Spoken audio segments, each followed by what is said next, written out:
Ya comienza El Paso Cambiado. Política, actualidad, cultura. Este programa que sale al aire todos los martes de 12 a 15 horas. Aquí en el edificio de Subtes y Premetro de la Ciudad de Buenos Aires. En Subte Radio, la radio de las trabajadoras y trabajadores del subte. Usted puede escucharnos por la FM 101.7 o por el www.subterradio.com.ar. También puede hacerlo por las redes sociales, Facebook, Instagram, tanto del programa como de la radio. Se puede comunicar con nosotros al 4308-3314, interno 18, o dejarnos mensajes al 11 2482 8982 y puede visitar nuestro canal de YouTube.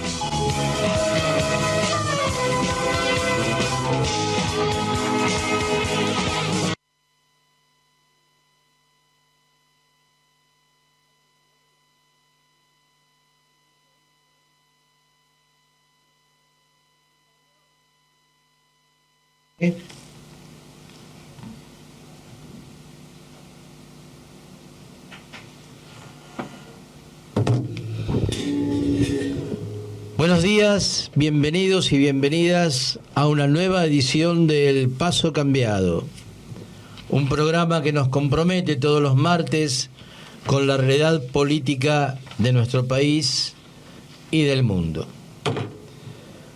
Como es de rigor, todos los martes, un agradecimiento a quienes conforman el equipo del Paso Cambiado: Sol Morales, Melina Morales, Giuliana de Mita, Eva Valdivieso, Charito Zapata, Sep, Carlos Trabalón y Claudio Bevilacqua, que sigue en Rusia estudiando dramaturgia. Hoy tenemos un programa movidito. Nos viene a visitar en el piso Osvaldo Ortenberg, poeta que nos va a hablar de la edición de su último libro, con un título más que sugestivo. El libro se llama ni más ni menos que Liberación. Vamos a estar hablando con Daniel acerca de la poesía, de su libro y de la realidad actual. Vamos a entrevistar también a Virna Molina, directora con Ernesto Ardito de una película que se las trae, La Bruja de Hitler, galardonada en el Festival Internacional de Calcuta en diciembre del año pasado. Virna es una directora que ha recibido, junto con Ernesto, más de 65 premios internacionales. Han hecho documentales, producciones para televisión y alguna que otra película. Y vamos a estar hablando también de la deuda externa global, porque la deuda externa no es solamente la deuda externa de la Argentina, sino que el mundo tiene una deuda externa que pesa como una piedra sobre sus cabezas. Y también vamos a estar hablando de Eduardo Elstein, uno de los dueños de la patria, un hombre que ha acumulado una inmensa fortuna en los últimos 40 años y que es el dueño de algunas propiedades de las cuales después vamos a hablar, y entre otras cosas ni más ni menos de IRSA, la inmobiliaria más importante de la República Argentina. Y ahora vamos a una pausa. Charito, por favor, y ya empezamos con el editorial del día.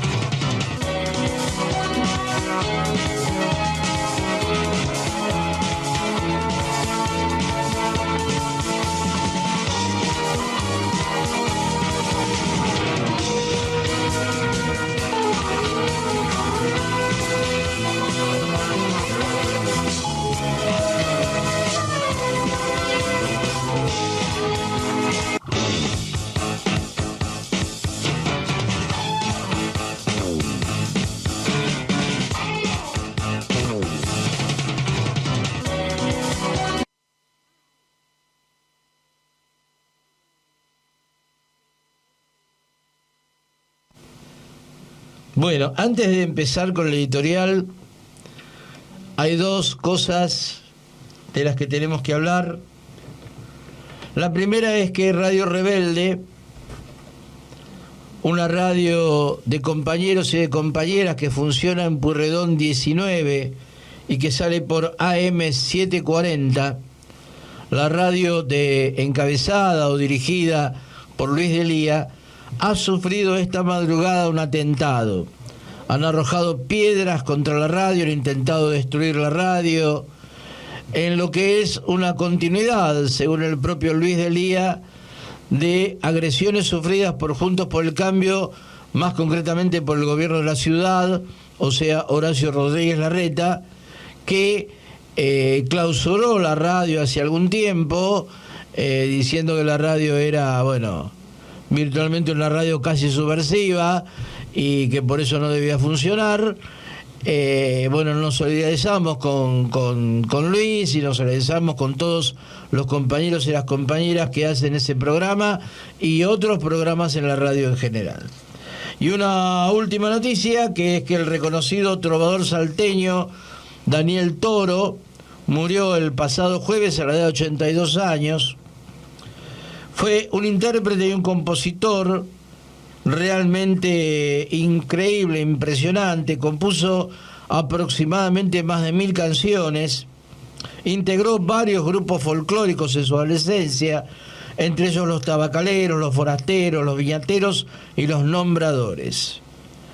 En 1966 llegó por primera vez al Festival de Cosquín y al año siguiente ya recibió el galardón consagratorio, que sería tan solo simplemente el puntapié inicial de su carrera.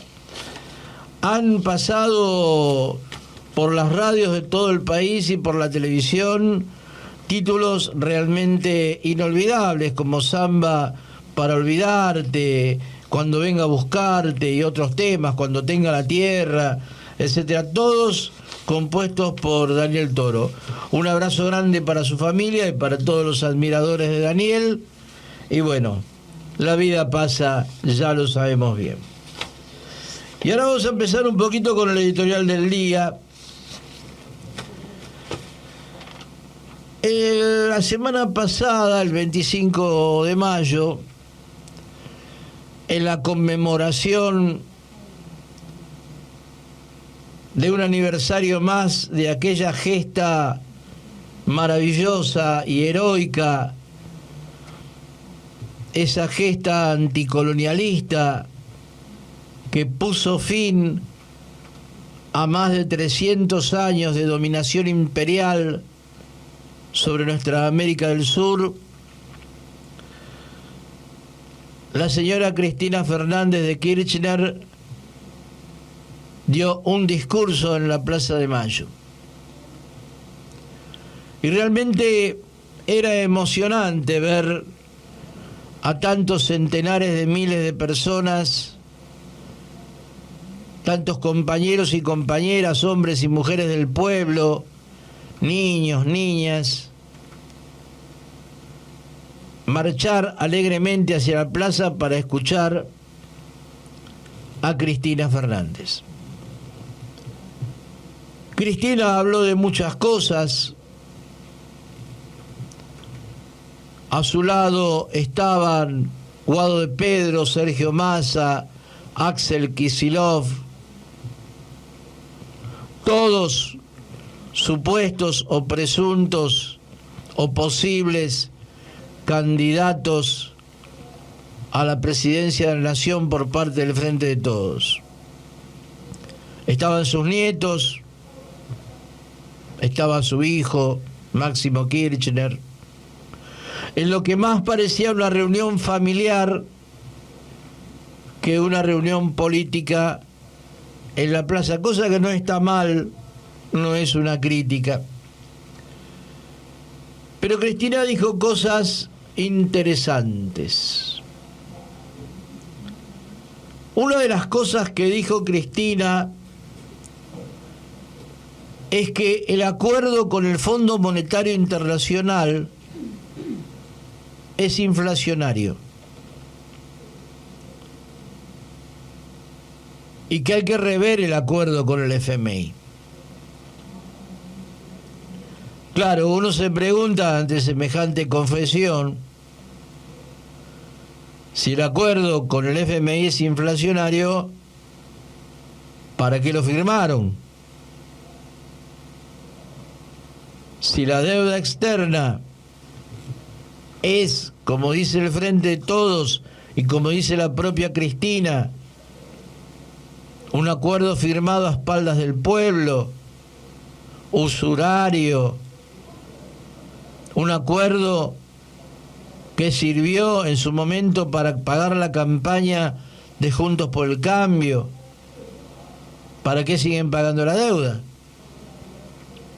Son esas contradicciones a las que nos tiene acostumbrados y acostumbradas el Frente de Todos, en donde dicen una cosa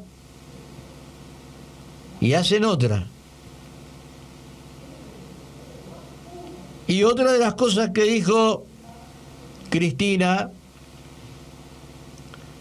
es que la quisieron matar, que la quieren presa o muerta,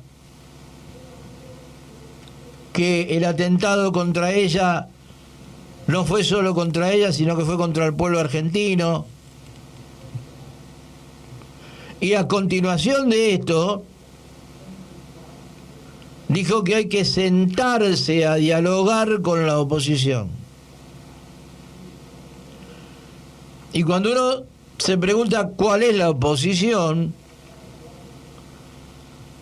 surge obviamente el nombre del principal partido opositor de derecha, que es Juntos por el Cambio.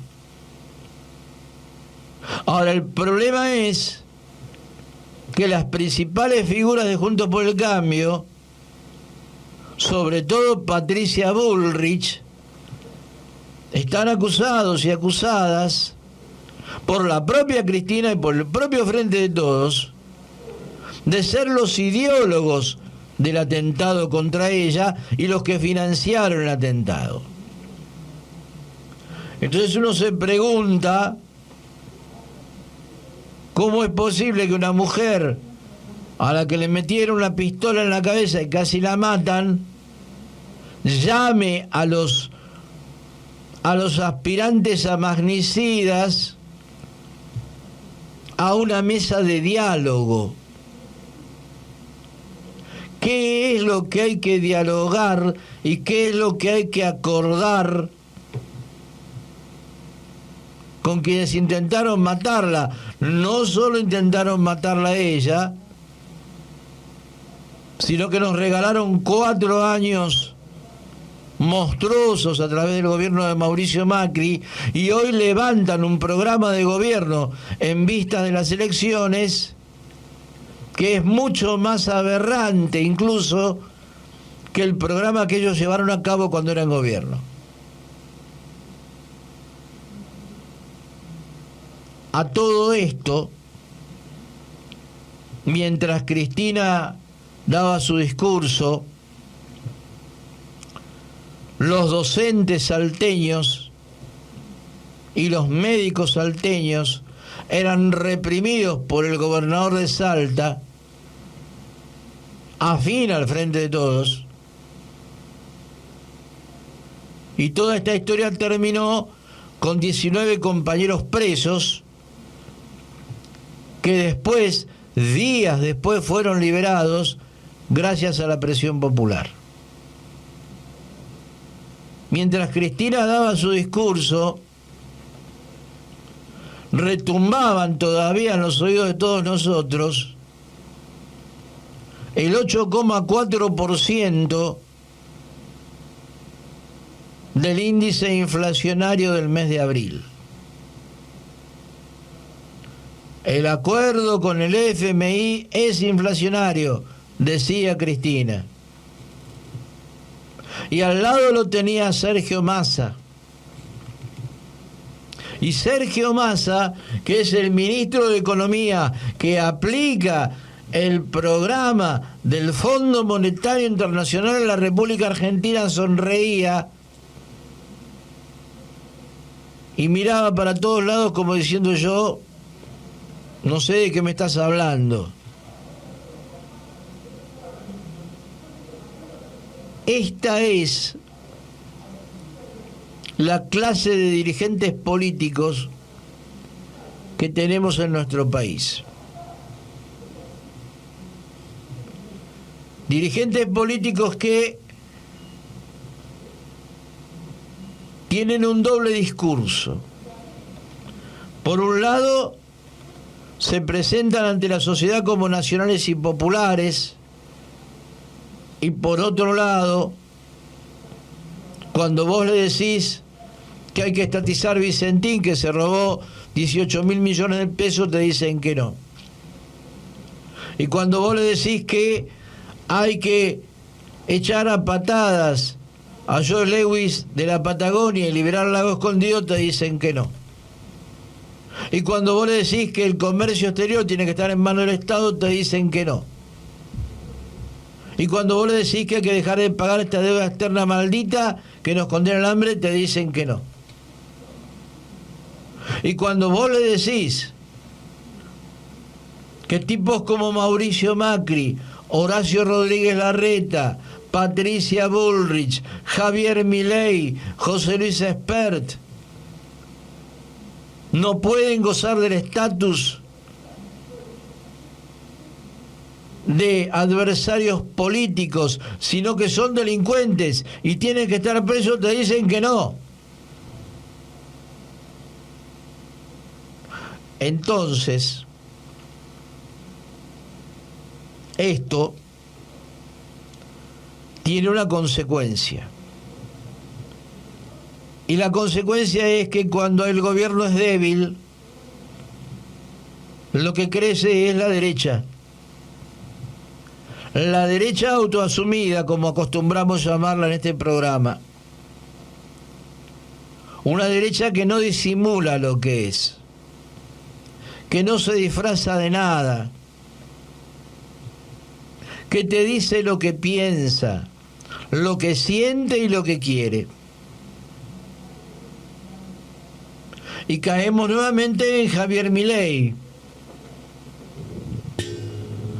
Los medios de comunicación del llamado campo nacional y popular se empeñan en presentar a Javier Milei como un loquito, como una persona que no sabe lo que dice. ¿Saben lo que es Javier Milei? Javier Milei es el capitalismo sin máscara. Javier Milei es la más cruda, absoluta y sincera expresión de lo que es el capitalismo en Argentina. Ese mismo capitalismo que Cristina Fernández en más de una oportunidad ha dicho que es el mejor sistema político que existe en el mundo. Si este es el mejor, no queremos ni pensar cómo serán los peores y qué serán los peores. La rueda sigue girando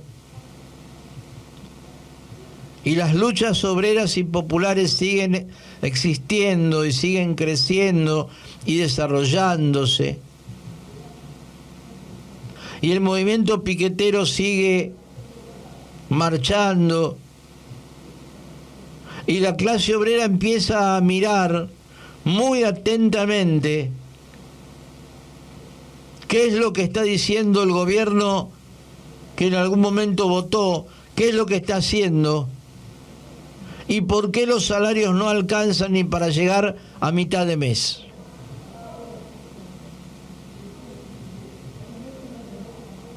En este país, en donde un puñado de ricos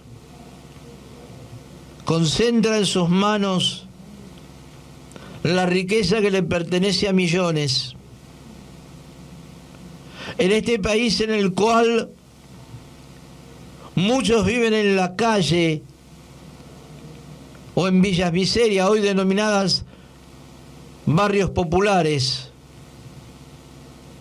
mientras que un puñado vive en mansiones, en pisos de 1.500 metros cuadrados, en este país en donde unos pocos comen en restaurantes de lujo y otros muchos revuelven los tachos de basura. Lo que hace falta no es más gente que nos venga a decir que todo se soluciona poniendo un papelito en la urna. Ayer se cumplió un aniversario más de aquella maravillosa epopeya obrera y popular que en el año 1969 puso contra las cuerdas a la dictadura de Onganía, que fue una de las dictaduras más sanguinarias de nuestro país. La historia popular lo denominó Cordobazo y fue el resultado de la alianza entre la clase obrera y el estudiantado,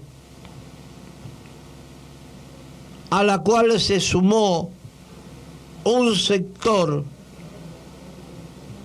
de la pequeña y mediana burguesía de Córdoba. Alguien dijo que los comerciantes de la ciudad de Córdoba arrojaban muebles a la calle para avivar el fuego de las barricadas. A ese nivel llegó el pueblo cordobés, que durante un día y medio hizo retroceder a la policía del Onganiato, ocupó el barrio Clínicas e hizo tambalear las columnas sobre las cuales se apoyaba la dictadura de aquel entonces.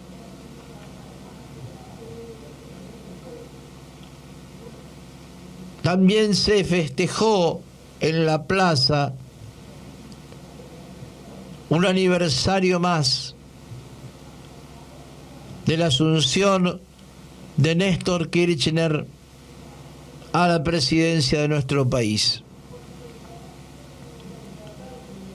Y Cristina habló mucho de la presidencia de Néstor, que también fue la suya, porque ella también formaba parte de ese gobierno, y de los logros del kirchnerismo. Y con algunas cosas coincidimos en Cristina. Durante el primer gobierno de Néstor Kirchner hubo algunas medidas que fueron importantes para el pueblo trabajador. Indudablemente. Y también hubo un posicionamiento a nivel internacional en contra del ALCA, en contra del imperialismo norteamericano, junto con Hugo Chávez, con Lula. Ahora, ¿saben ustedes por qué Néstor Kirchner pudo hacer lo que hizo? ¿Por qué Néstor Kirchner pudo ser presidente de la República Argentina? Porque 3 meses antes, en diciembre, el 19 y el 20, el pueblo argentino salió a la calle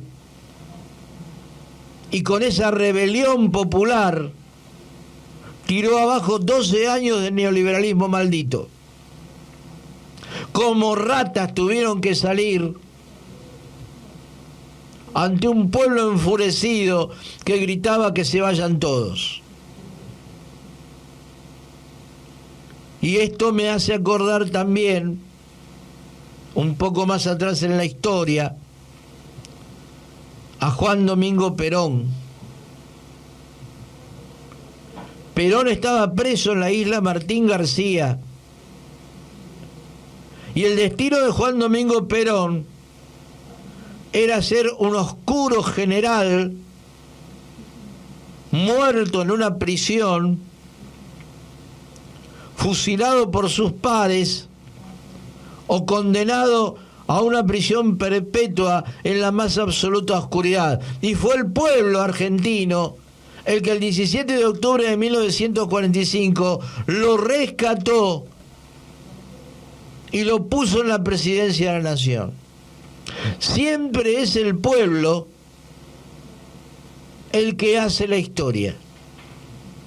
Siempre es el pueblo el que rescata a los líderes y los pone en el lugar en donde los pone. El kirchnerismo actual, el peronismo actual, quiere desconocer esto. Desconocer la influencia decisiva que tuvo la rebelión popular de diciembre de 2001 en el advenimiento de este movimiento centroizquierdista dentro del peronismo, encabezado por Néstor Kirchner en su momento y luego parcialmente por Cristina Fernández, cosa que hoy ya no existe más o está en agonía. ¿No será que necesitamos otra rebelión popular, otra pueblada, otro cordobazo, otro 17 de octubre, para que esta oligarquía que cree que ha ganado todo, que cree que ya no hay nada que se le resista, dé marcha atrás? ¿O acaso nos quieren hacer creer que si las elecciones que vienen las gana Guado de Pedro o Sergio Massa o Axel Kicillof, la opresión de nuestra patria, la dependencia de nuestro país, el hambre de nuestra gente van a desaparecer? Tenemos que convivir con una burguesía asesina que no repara en ningún tipo de medios, que no tiene ningún tipo de moral, que no tiene escrúpulos ni remordimientos para hacer lo que considere necesario hacer, y que vienen matando obreros y trabajadores desde el fondo de la historia, de a decenas, de a cientos y de a miles, y de a decenas de miles. A esos no les podemos ganar con votos. El movimiento popular se tiene que convencer de una vez por todas que este país tiene enemigos y que los enemigos no se van a rendir, que los enemigos no se van a arrepentir,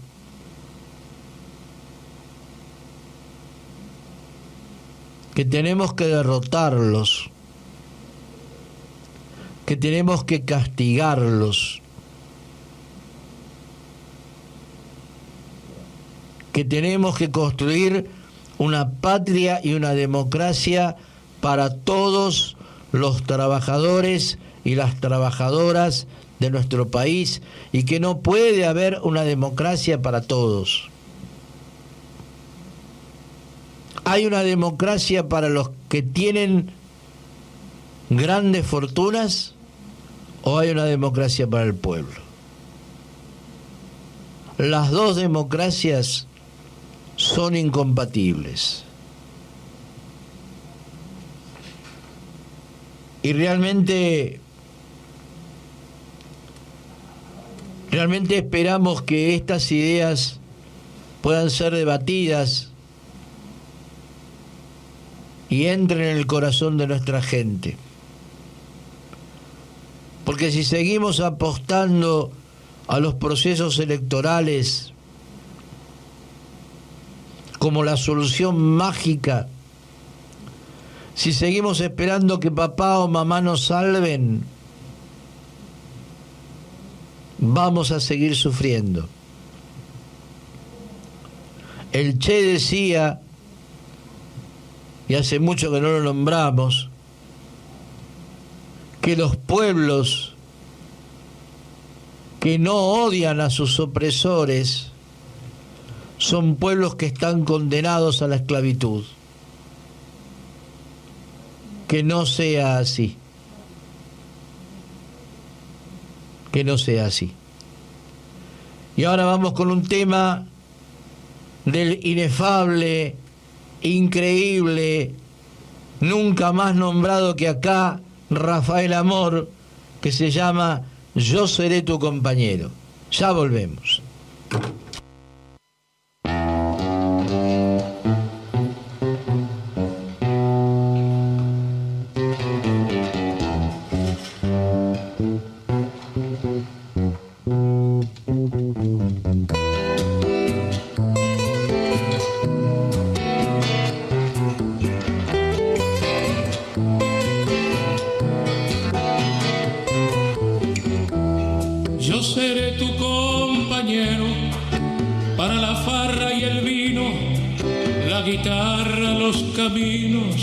Los amores lisonjeros, impuros y libertinos.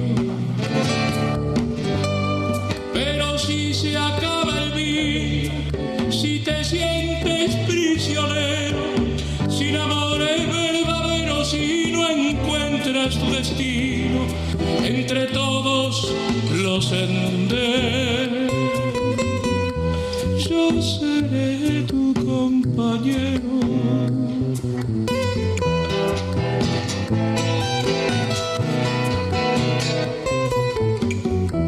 Y seré tu compañero para el abrazo y la gloria, para perder la memoria con el tiempo y el dinero y palmadas laudatorias. Más recuerdas y el fracaso te muestra su rostro fiero. Los vencidos siempre fueron despreciados en su ocaso por los que ayer los quisieron. Yo seré tu compañero.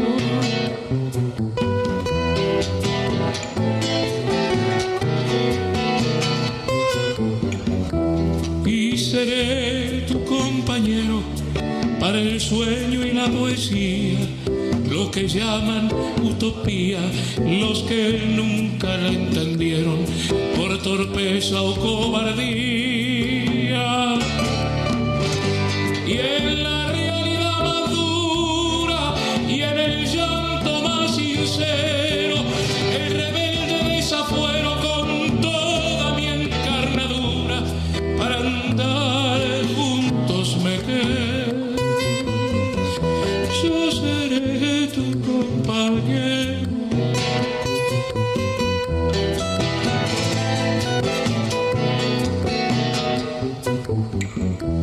Y seré tu compañero en razón, paz y verdad, en justicia y libertad, que es todo lo que más quiero, aunque traigan soledad.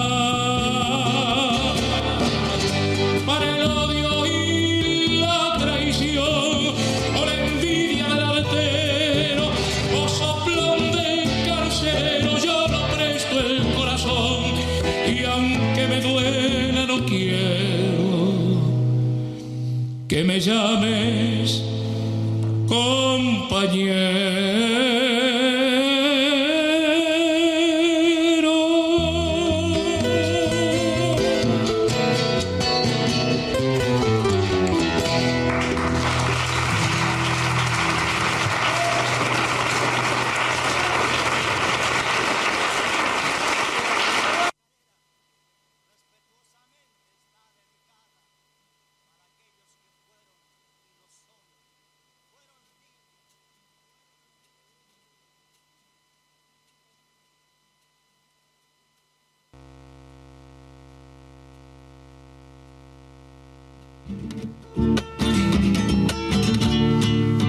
Esta chacarera respetuosamente está dedicada para aquellos que fueron y lo son.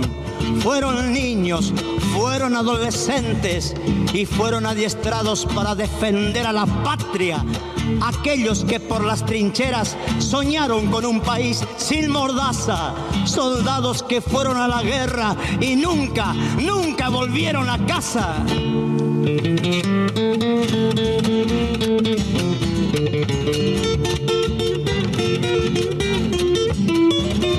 Soldados de mi patria que entregaron sus vidas peleando en la batalla de la guerra la Malvinas.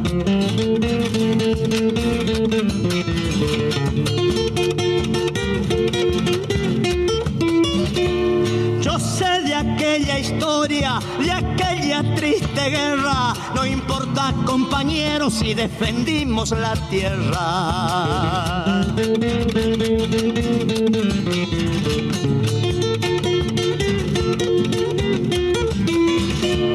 Hermanos y parientes, vivimos la tragedia. Nosotros en el pueblo y ustedes por las trincheras. Díganme en qué se siente, soldados de Argentina, al defender la patria de las Malvinas. El cielo estaba cubierto de nubes y pucaraces, y debajo de nuestro cielo, nuestro suelo, en campo de cinacinas de nuestras Malvinas argentinas.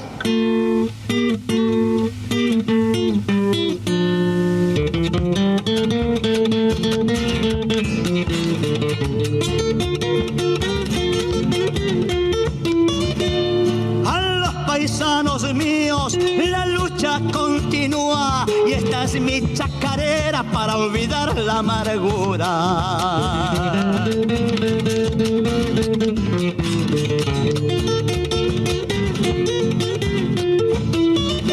Los pájaros que trinan al pechar a la mañana, con un fusil a cuesta llevando alguna guitarra.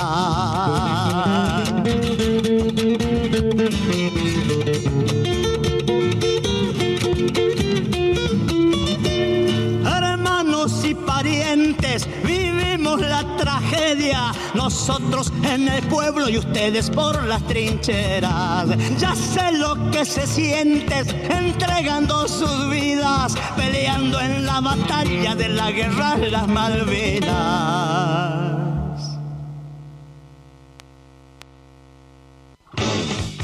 Seguimos en el aire del Paso Cambiado.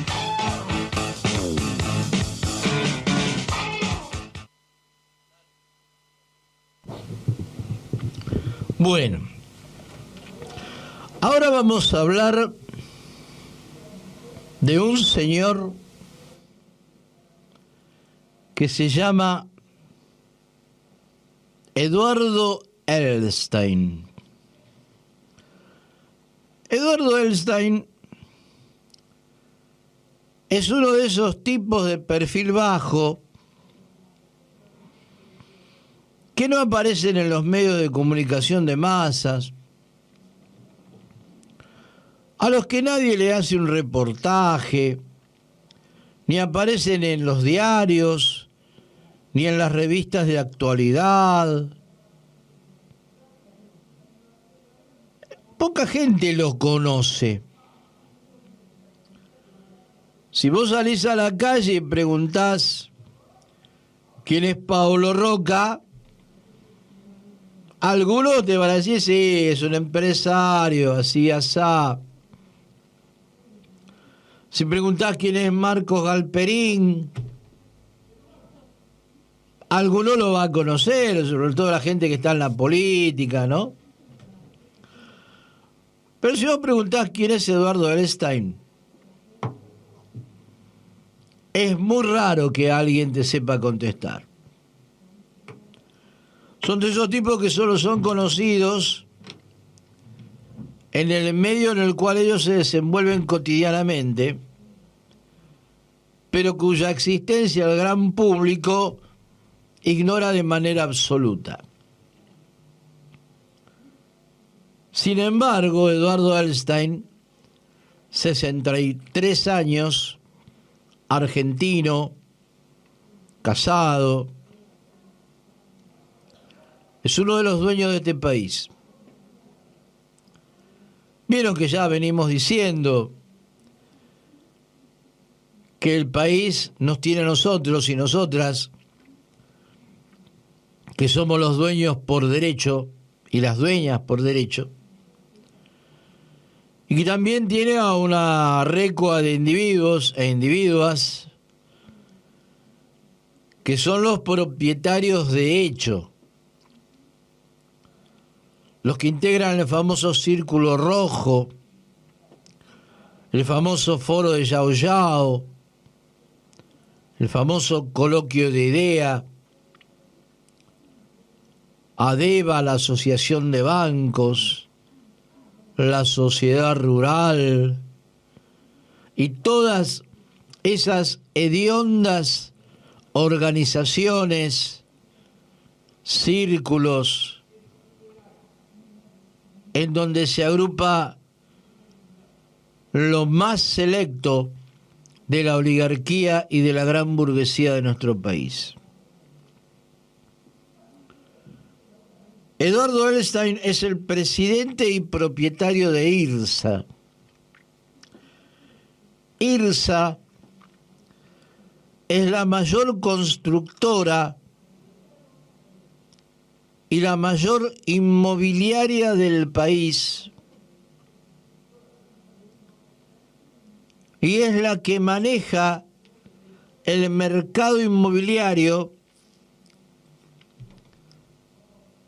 de la clase media alta para arriba. Es dueño de todos los shoppings de la República Argentina, Alto Palermo, Abasto, Alcorta Shopping, Patio Bullrich, Buenos Aires Design, tiene shopping en Córdoba, en Mendoza, el Alto Avellaneda, y también es el tipo que está en complicidad con Horacio Rodríguez Larreta, encarando el proyecto Costa Urbana, que es el proyecto de construcción de torres en la Costanera Sur, en un espacio que tiene 71 hectáreas de lo que fue la ex ciudad deportiva de Boca. Ahí donde Larreta quiere construir torres en la Costanera, de espaldas al río, para que el poco aire que entra en la ciudad no entre más, para reventar el medio ambiente de la ciudad como si estuviera poco reventado. Este proyecto de Costa Urbana es un proyecto de Rodríguez Larreta y de Elstein a través de IRSA. También tiene hoteles de lujo. Por ejemplo, el Sheraton. El Sheraton es propiedad de Elstein. Y también es propiedad de Elstein el Yao Yao en Bariloche y el Hotel Intercontinental. Y además es propietario de algunos edificios, como el famoso edificio del Rulero. ¿Lo vieron, ese edificio que queda en la Avenida Libertador, que parece un rulero gigante? Bueno, ese edificio es propiedad de Elstein. Y también el Laminar Plaza, en el barrio de Catalinas, y la famosa torre de Microsoft. Microsoft tiene un par de oficinas en la ciudad de Buenos Aires. Las tiene en Puerto Madero. Y esta torre de Microsoft, estas oficinas de Microsoft, son propiedad del señor Edelstein. Como si esto fuera poco, también tiene otra empresa que se llama Cresud. Cresud se ocupa de las inversiones agrarias del señor Edelstein. Aproximadamente 800.000 hectáreas en 24 campos propios en Tucumán, en Córdoba, Entre Ríos, Mendoza, Salta, Chaco, Santa Fe y Santa Cruz. Y también en Brasil y también en Bolivia.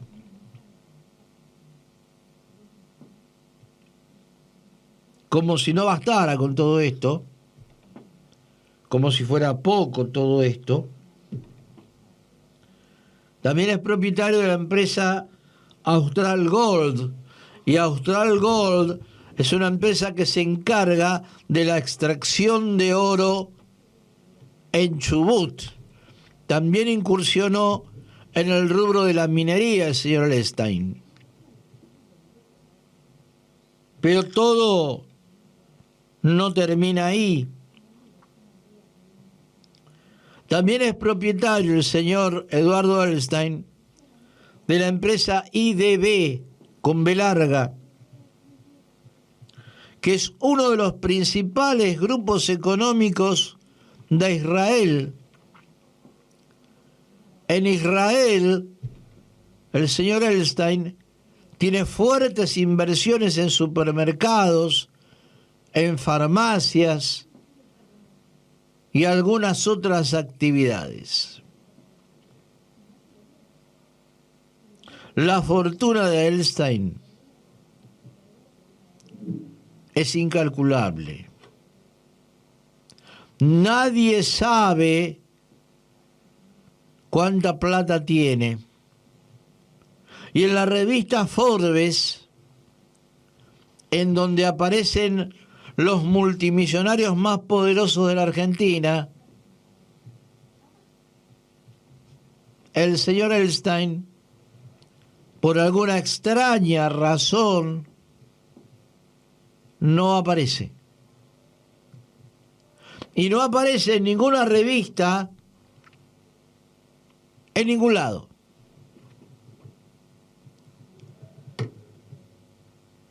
El señor Eduardo Edelstein es el tesorero del Congreso Judío Mundial, que es una organización que nuclea a más de 100 entidades en todo el mundo. En su carta orgánica, el Congreso Judío Mundial dice que su función es velar por los intereses de la comunidad judía en cualquier parte del mundo e intervenir en defensa de esos intereses ante los gobiernos y ante la comunidad internacional toda, llámese Organización de Estados Americanos, Naciones Unidas o lo que sea. Pero además dice que uno de los objetivos primarios de este Congreso es combatir el terrorismo. ¿Y a quién se indican? ¿O a quiénes se indican como organizaciones terroristas? A Hamas y a la Yihad Islámica. Obviamente no se indican como terroristas a los Estados Unidos, a pesar de que los Estados Unidos han bombardeado y destruido países. Esos no son terroristas. Tampoco son terroristas los árabes saudíes que han dejado el tendal de miles y miles de muertos con sus ataques al desprotegido país de Yemen, en una de esas guerras olvidadas de la que hemos hablado en otros programas. El señor Milstein y el Congreso Judío Mundial, que dicen que defienden los intereses de los judíos en todo el mundo, en realidad lo que defienden son los intereses del imperialismo en todo el mundo. Porque nada tiene que ver el judaísmo, ni el pueblo judío en la diáspora, ni el pueblo judío en Israel, con los intereses que defienden el Congreso Judío Mundial y el señor Eduardo Edelstein.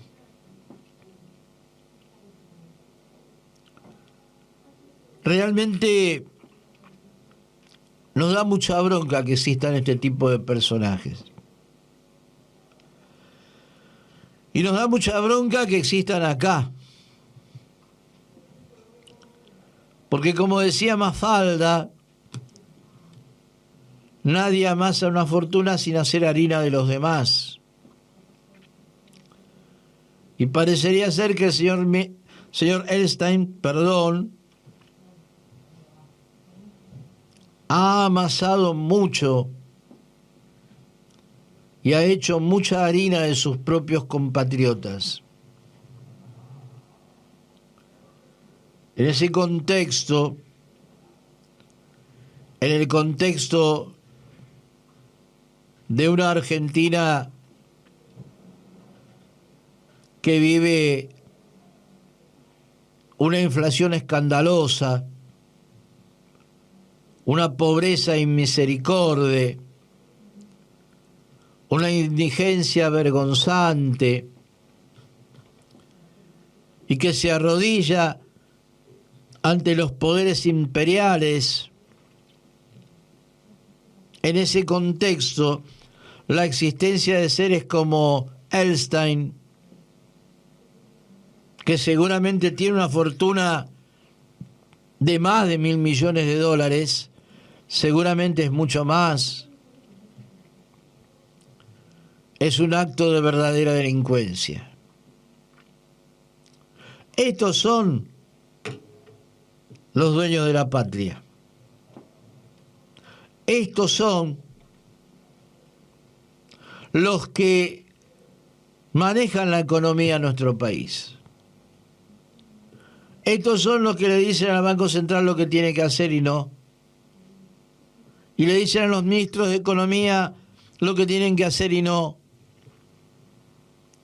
Y le dan el visto bueno o no a las presidencias de turno. Lo repetimos hasta el cansancio, pero no nos cansamos de hacerlo. Porque existe la pobreza en nuestro país porque existen estos personajes. Hay pobres porque hay ricos. Hay indigentes porque hay magnates. Hay gente que vive en la calle porque hay otros que viven en mansiones. Ya lo dijimos 1.000.000 de veces. Y no se trata solamente, como plantean ciertos sectores de la izquierda argentina, de estatizar el comercio exterior y no pagar la deuda. Hay que ir mucho más al hueso, mucho más adentro, mucho más profundo. No puede haber en la República Argentina personajes que tengan miles de millones de dólares de fortuna mientras el pueblo se muere de hambre. No solo es injusto, sino que también es insensato. Y ahí está el señor Edelstein participando del Círculo Rojo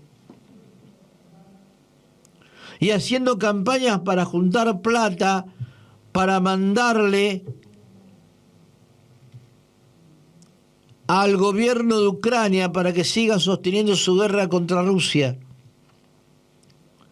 Porque el Congreso Judío Mundial, que nada tiene que ver con el pueblo judío, y lo repito 1000 veces, está en connivencia con el Mossad y está en connivencia con la ultraderecha israelí y forma parte inorgánica de la OTAN, que quiere expandir sus fronteras de manera infinita. Estos personajes tienen que ser despojados de sus fortunas. El Estado debe confiscar sus fortunas, sus propiedades, sus tierras, sus fábricas, sus empresas, sus casas.